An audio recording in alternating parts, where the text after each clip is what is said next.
बिस्मिल्लाहिर्रहमानिर्रहीम। अस्सलाम वालेकुम। चैप्टर नंबर 7 के इस लेक्चर के लिए टॉपिक जिस तरह आप देख रहे हैं को terminal angles, angle in standard position, quadrantal angles, trigonometry ratios और 30 डिग्री, 45 डिग्री एंड 60 डिग्री। ये वो टॉपिक्स हैं जो इस लेक्चर में हम डिस्कस करेंगे।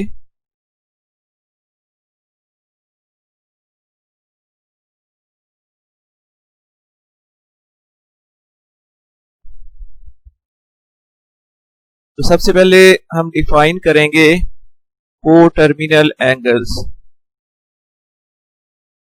जिस तरह आप जानते हो किसी भी एंगल की जो फॉर्मेशन है उसमें दो रेज शामिल होती हैं और इनमें जहां से एंगल स्टार्ट होता है इसको कहते हैं इनिशियल साइड, और फिर जहां पर एंगल खत्म होता है, एंड होता है, उसको कहते हैं टर्मिनल साइड। तो ये दो साइड जिनको आर्म्स ऑफ द एंगल भी कहा जाता है, या इनिशियल साइड और ये ओ बी होगी terminal side. Two or more than two angles with same initial and terminal sides are called co-terminal angles। ऐसे एंगल जिसकी सेम इनिशियल साइड और टर्मिनल साइड हों तो उनको हम कहेंगे को टर्मिनल एंगल्स। तो ये एक बार फिर देखिए, एंगल में ओ ए इनिशियल साइड और O B is the terminal side. ये एंगल थीटा है। इसके बाद एक सेकंड और एंगल देखिए, इसकी initial side O A, final side या टर्मिनल साइड ओ बी, लेकर ये एंगल है। देखो बच्चों, यहाँ ओ ए से लेकर ओ बी तक एंगल थीटा बना हुआ था ऑलरेडी। एक रोटेशन और एंगल इसमें ऐड कर दिया जाए, एक रोटेशन का एंगल हो जाएगा 2 पाई रेडियन। इसका मतलब है कि अब जो टोटल एंगल बन गया है वो 2 पाई प्लस थीटा, लेकिन इसकी इनिशियल और टर्मिनल साइड वही है जो एंगल थीटा की थी, इसलिए हम कहेंगे angle theta 2 pi plus theta. और इसी तरह अगर एंगल थीटा जब बना हुआ था इसके बाद दो रोटेशन का एंगल और इसमें ऐड कर दें तो उन दो रोटेशन का एंगल बन जाएगा 4 पाई। फिर टोटल एंगल बन जाएगा थीटा प्लस जो दो रोटेशन आपने और ऐड की थी उसका एंगल बन गया 4 पाई। टोटल एंगल हो गया 4 पाई प्लस थीटा। लेकिन इंपॉर्टेंट बात जो नोट करने वाली बात है वो ये है कि इसकी इनिशियल और टर्मिनल साइड वही थी जो एंगल थीटा की इनिशियल और टर्मिनल साइड थी, ये ओ ए और ओ बी। इस बेस पर ये तीनों जो एग्जांपल मैंने लिखी हैं ये को टर्मिनल एंगल्स की एग्जांपल्स हैं। इस बेस पर हम जनरल फार्मूला, जनरल रूल्स इसके लिख सकते हैं को टर्मिनल एंगल्स के लिए कि जब एक एंगल गिवन होगा तो बाकी को टर्मिनल एंगल्स कैसे बनेंगे। In figure angle theta 2 pi plus theta and 4 pi plus theta are the को टर्मिनल एंगल्स। जी, अब रूल ये है कि if theta is in degrees then all the angles को terminal with theta are 360 degree plus k, 360 degree के plus theta, where k belongs to integer. मतलब ये कि हर 360 डिग्री के बाद को टर्मिनल एंगल बनता जाएगा। जैसे अगर के की वैल्यू 0 पुट की जाए, एक एंगल ये थीटा ओरिजिनल एंगल आ जाएगा। अगर के की वैल्यू 1 पुट की जाए तो 360 प्लस थीटा। तो 360 डिग्री जो है वो एक रोटेशन को शो करता है जिसको हमने रेडियन में 2 पाई लिया था। तो ये 2 पाई रेडियन बेसिकली 360 डिग्री ही है। फिर अगर हम के की वैल्यू 2 पुट करेंगे तो थीटा प्लस 4 पाई एंगल आ जाएगा, वो भी को टर्मिनल एंगल होगा। इस तरह जनरल रूल ये बन गया कि 360 डिग्री के प्लस थीटा ऑल आर को terminal angles where k belongs to integer. Second है, अगर थीटा जो है वो रेडियन में मेजर किया जाए, if theta is in radian then all the angle को terminal with theta are 2 pi k plus theta where k belongs to integer, जिस तरह ये एग्जांपल में एंगल रेडियन में लिया गया है। पहले एंगल थीटा था, उसके बाद नेक्स्ट अगर के की वैल्यू 1 पुट करो तो फिर ये एंगल बन जाएगा 2 पाई प्लस थीटा, और अगर आप के की वैल्यू 2 पुट करो तो एंगल बन जाएगा 4 पाई प्लस थीटा। इसी तरह अगर आप के की वैल्यू 3 पुट करेंगे तो फिर एंगल बन जाएगा 6 पाई प्लस थीटा। तो ये सारे के सारे जो हैं वो हो जाएंगे coterminal angles with angle theta. मुझे उम्मीद है जो मैंने एक्सप्लेन किया आपको समझ आई होगी। इसके बाद एक और नेक्स्ट फिर क्वेश्चन हम डिफाइन करेंगे term angle in standard position. वो कौन सा एंगल है जिसको हम एंगल इन स्टैंडर्ड पोजीशन कहेंगे? A general angle is said to be in standard position if its vertex is at the origin and its initial side is directed along the positive direction of the x-axis और angular coordinate system। मैं इसको और आसान करके आपको explain कर देता हूँ। General angle is said to be in standard position if, एक तो बात है ये एंगल स्टैंडर्ड पोजीशन में होना चाहिए। स्टैंडर्ड पोजीशन में एंगल वो एंगल लिया जाता है जिसका जो वर्टेक्स है वो ओरिजिन पर हो, जिस तरह ये ओरिजिन पर है वर्टेक्स, और उसकी initial side positive x axis के ऊपर आए, तो ऐसे एंगल कहेंगे angle in standard position. If it's vertex is at origin एक बात, and it's initial side is directed along the positive direction of x axis of rectangular coordinate system. इसकी जो इनिशियल साइड है वो पॉजिटिव एक्स एक्सिस के ऊपर आए और इसका जो वर्टेक्स है वो ओरिजिन पर है। जैसे ये एंगल जो अल्फा है इसकी वर्टेक्स ओरिजिन पर है और इसकी initial side positive x axis के ऊपर है, तो ये एंगल इन स्टैंडर्ड पोजीशन हुआ। एंगल बीटा की जो वर्टेक्स है वो ओरिजिन और स्टार्टिंग जो साइड है इनिशियल साइड वो positive x axis, angle beta भी एक एंगल इन स्टैंडर्ड पोजीशन है। इसी तरह एंगल गैमा और angle theta they are also angles in standard position. एक और बड़ा इंपॉर्टेंट क्वेश्चन भी हम डिफाइन करेंगे, क्वाड्रेंटल एंगल्स। तो if the terminal side of an angle in standard position falls on x axis और y axis, if the terminal side of an angle is in standard position, standard position का मतलब ये होगा कि angle इसका vertex origin पर होगा और इसकी initial side positive x axis पर होगी। अगर स्टैंडर्ड पोजीशन में एंगल जो है उसकी जो टर्मिनल साइड है इसकी इनिशियल साइड तो लाजमी पॉजिटिव एक्स एक्सिस के ऊपर ही आएगी, लेकिन अगर टर्मिनल साइड एक्स एक्सिस के ऊपर आए या वाई एक्सिस के ऊपर लाई करे तो then it is called the quadrantal angle. जैसे ये 90 का एंगल, ये एंगल इन स्टैंडर्ड पोजीशन है और इसकी जो टर्मिनल साइड है वो वाई एक्सिस के ऊपर आ रही है, तो it is quadrantal angle. Angle जो 180 का है वो भी क्वाड्रेंटल एंगल।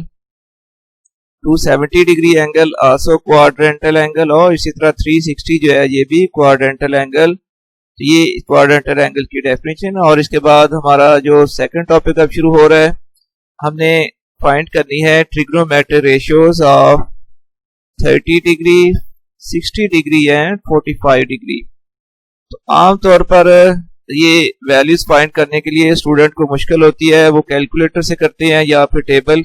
लेकिन बच्चों आज मैं एक बहुत आसान मेथड आपको बताऊंगा जिससे आप ट्रिग्नोमेट्रिक रेशियो 30, 60 और 45 ये विद इन सेकेंड्स आप फाइंड कर सकोगे। बहुत आसान सी टेक्निक है और आपको समझ आएगी। तो ये स्टार्ट करते हैं। डेफिनेटली ये राइट एंगल ट्रायंगल के लिए हम वैल्यू लिखेंगे। तो consider a right angle triangle ACB in which measure angle A equals to 30 degree, measure angle B 60 and measure angle C equals to 90 degree। और ए के सामने वाली जो साइड होती है उसको स्मॉल ए से लिखा जाता है, बी के सामने वाली साइड जो स्मॉल बी, और सी वर्टेक्स के सामने जो साइड आएगी उसको लिखा जाएगा स्मॉल सी से। अच्छा, तो मैंने जो रूल बताना था, एक तो बात ये है कि जिस एंगल की आपने रेशियो लिखनी है वो ज्यादा बेहतर है कि वो बेस के साथ वर्टेक्स ए के साथ आप लिख लें। 30 डिग्री की रेशियो लिखनी थी तो 30 का एंगल मैंने यहाँ ड्रा किया है, बनाया है। रूल ये है, हमेशा आपने याद रख लेना है कि 30 डिग्री के सामने जो ऑपोजिट साइड होगी, 30 के जो ऑपोजिट साइड जैसे ये है BC, ये हमेशा हाइपोटेन्यूज का हाफ होता है। ये है गोल्डन रूल जिसके थ्रू हमने ये सारी डेरिवेशन करनी है। Side opposite to 30 degree is half of the hypotenuse, यानी अगर हाइपोटेन्यूज को 2 कंसीडर किया जाए तो सामने वाली ऑपोजिट साइड पर उसका हाफ हो जाएगा 1, और जब 2 साइड फाइंड होगी हैं तो थर्ड साइड हम पाइथागोरस थ्योरम से फाइंड कर सकते हैं। तो स्टार्ट आपने इस रूल से करना है कि side opposite to 30 degree is half of the hypotenuse. Hypotenuse 2 अगर लिया जाए तो ऑपोजिट साइड पर 1 हो जाएगी, और अब इसकी बेस फाइंड करना पड़ेगा। तो by Pythagoras theorem base square plus perpendicular square equal होता है hypotenuse square. AC square plus 1 square equal to 2 square. AC square plus आ गया 1 इक्वल टू 4, AC स्क्वायर पर आ जाएगा 4 माइनस 1, फिर AC स्क्वायर की वैल्यू आ जाएगी 3, और अगर स्क्वायर रूट कर लें तो AC की वैल्यू आ गई है स्क्वायर रूट 3। तो ये जो AC हमने फाइंड किया ये B की वैल्यू है, तो B की वैल्यू आ गई है स्क्वायर रूट 3। और वैसे भी एक और आपको टिप बता दूं, बड़ा आसान सा ठीक है, आपको बता देता हूं। अगर हाइपोटेन्यूज 2 है और कोई भी एक साइड की लेंथ 1 है तो थर्ड साइड लाजमी स्क्वायर रूट 3 ही आनी होती है। बेशक आप कैलकुलेट किए बगैर भी अगर करना चाहे तो इसकी वैल्यू स्क्वायर रूट 3 ही आनी थी। अब इस राइट एंगल ट्रायंगल के लिए 3 साइड फाइंड हो चुकी हैं, बेस, परपेंडिकुलर, हाइपोटेन्यूज, और इसके लिए अब हम ट्रिग्नोमेट्रिक रेशियोज लिखेंगे। साइन थीटा का फार्मूला होता है परपेंडिकुलर ओवर हाइपोटेन्यूज, इसका परपेंडिकुलर 1, हाइपोटेन्यूज 2, तो साइन थीटा की वैल्यू आ गई 1/2। फिर कॉस थीटा का फार्मूला होता है बेस ओवर हाइपोटेन्यूज, तो कॉस 30 फिर इक्वल आ जाएगा स्क्वायर रूट 3 ओवर हाइपोटेन्यूज 2। इसी तरह टेन थीटा का फार्मूला होता है, टेन थीटा की रेशियो होती है परपेंडिकुलर ओवर बेस, तो 1 ओवर स्क्वायर रूट 3, और बाकी रिमेनिंग जो 3 एंगल्स हैं वो इनके रेसिप्रोकल होते हैं। साइन का उलट होता है, रेसिप्रोकल होता है कोसिकेंड। तो साइन की वैल्यू 1/2 आई थी, कोसिकेंड 30 की वैल्यू आ जाएगी 2/1। इसी तरह cos 30 की वैल्यू थी स्क्वायर रूट 3/2, तो सीकेंड 30 जो है वो इसका उलट हो जाएगा, वो वैल्यू हो जाएगी 2 ओवर स्क्वायर रूट 3। तो tan का उलट होता है cot, तो cot 30 की फिर वैल्यू आ जाएगी cot tan 30 की वैल्यू 1 ओवर स्क्वायर रूट 3, तो cot 30 की वैल्यू आ जाएगी स्क्वायर रूट 3/1 जो कि स्क्वायर रूट 3 के इक्वल है। इस तरह अगर आपने 30 डिग्री के लिए किसी भी साइन cos tan या सीकेंड कोसिकेंड cot की वैल्यू फाइंड करनी हो तो 1 मिनट से पहले आप ये ट्रायंगल बना लें, 30 का एंगल लिखें, उसके सामने वाली साइड को आप 1 कर दें, हाइपोटेन्यूज को 2 कर दें, तो थर्ड साइड ऑटोमेटिकली 3 आ जाएगी स्क्वायर रूट 3, और इसमें से फिर जो मर्जी आप 6 एंगल में से जो चाहे रेशियो आप लिख सकते हैं। नेक्स्ट फिर अब हम फाइंड करेंगे trigonometric ratios of 60 degree. Again rule वही होगा, जब ये मेजर एंगल ए हमने 60 डिग्री लिया है तो ज़ाहिर बी एंगल जो है वो 30 डिग्री का हो जाएगा, ये तो 90 का ही होना है। और फिर वही रूल अप्लाई करेंगे कि side opposite to 30 degree is half of the hypotenuse. ये है हमारा गोल्डन रूल जो यूज किया जा रहा है। तो side opposite to 30 degree is half of the hypotenuse. अगर हाइपोटेन्यूज 2 है तो फिर 30 के ऑपोजिट साइड आ जाएगी 1 के इक्वल।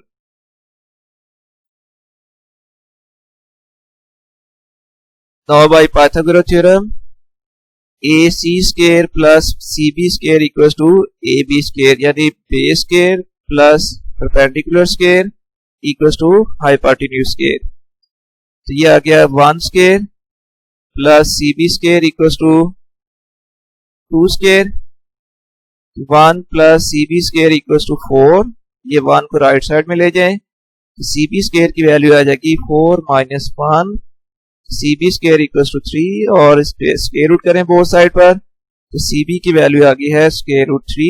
इसका मतलब वर्टेक्स A के जो अपोजिट साइड है उसको स्मॉल a से लिखा जाएगा, तो A की वैल्यू आ गई है स्क्वायर रूट 3। अब हम 60 डिग्री के लिए ट्रिग्नोमेट्री रेशियोज लिखेंगे।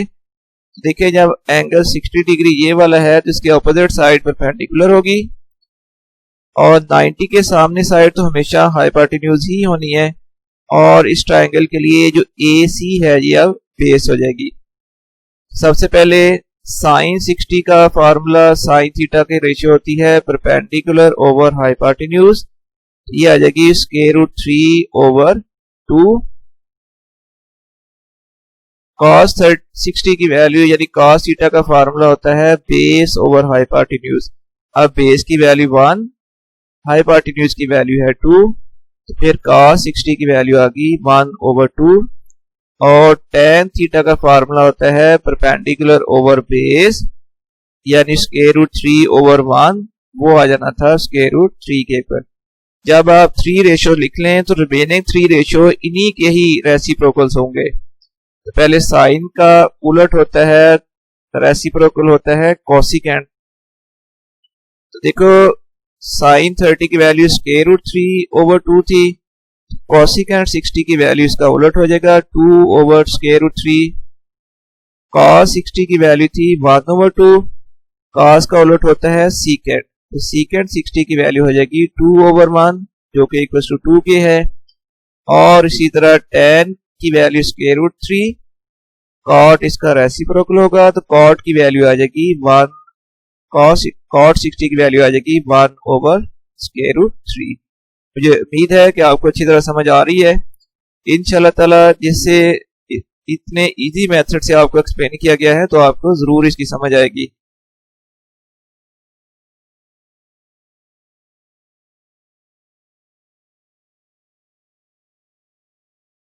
अब हम फाइंड करेंगे ट्रिग्नोमेट्री रेशियोज ऑफ 45 डिग्री। तो ये देखिए एक राइट एंगल ट्रायंगल है जिसमें एंगल A 45, तो बच्चों ये एंगल तो डेफिनेटली 90 का ही होना है। जब ये 45 का है तो एंगल B भी 45 का ही होगा। वजह उसकी ये है कि एक एंगल जब 90 डिग्री का बन जाए तो रिमेनिंग रिमेनिंग 2 एंगल्स है उनका सम फिर 90 के इक्वल होना है। तो ये 45 और उसके सामने वाली एंगल भी 45, और ये हमारा गोल्डन रूल है जो यहाँ अप्लाई किया जाएगा। If 2 angles of a triangle are equal, their opposite sides are also equal।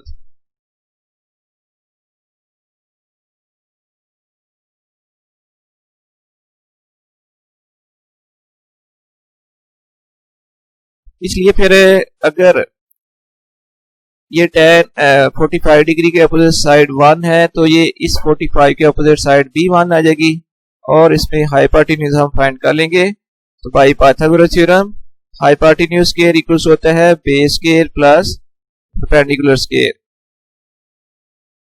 तो hypotenuse square equals to base square plus perpendicular square, तो AB square equals to AC square plus CB square.